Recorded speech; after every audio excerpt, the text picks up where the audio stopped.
चलिए इस पहेली को समझते हैं। नौकरी के लिए अप्लाई किया और फिर खामोशी। आखिर ऐसा होता क्यों है? वजह यह है कि रिज्यूमे सबसे पहले किसी इंसान तक पहुंचता ही नहीं। बस यही बात समझना सबसे जरूरी है। इसे कहते हैं एप्लीकेंट ट्रैकिंग सिस्टम या एटीएस। ये रिज्यूमे के शब्दों को स्कोर देने के लिए बस नंबरों में बदल देता है। और यही सिस्टम एक बहुत बड़ी चुनौती है। सोचिए, कुछ जगहों पर तो 50% तक युवा बेरोजगार हैं। असल में इसकी जड़ टेक्नोलॉजी में आए एक बड़े बदलाव में है। तो फर्क यह है कि अब सिस्टम सिर्फ शब्द नहीं पकड़ता, बल्कि उसका मतलब भी समझता है। मतलब ये सिस्टम शब्दों के बीच का कनेक्शन समझता है। जैसे उसे पता है कि जावा और स्प्रिंग बूट एक साथ काम करते हैं। तो सीधी सी बात है, एक रेज्यूमे की सक्सेस अब 3 मेन चीजों पर डिपेंड करती है। ये देखिए, ब्रेकडाउन एकदम क्लियर है। सिमेंटिक मैच यानी मतलब का मिलान ही सबसे बड़ा हिस्सा है।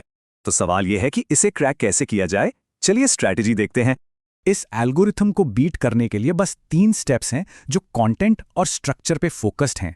देखिए, नए सिस्टम को स्किल्स की लंबी चौड़ी लिस्ट नहीं चाहिए, उन्हें चाहिए फोकस्ड एक्सपर्टीज। एक कमजोर क्लस्टर सिस्टम को कंफ्यूज कर देता है, लेकिन एक मजबूत क्लस्टर असली स्पेशलाइजेशन दिखाता है और स्कोर बढ़ाता है। सिर्फ स्किल का नाम लिख देना ही काफी नहीं है, बताना पड़ता है कि उसे असल में इस्तेमाल कैसे किया। यही एक्शन और उसका नतीजा मिलके वो जरूरी कॉन्टेक्स्ट बनाते हैं जिससे ये नया सिस्टम खोज रहा है।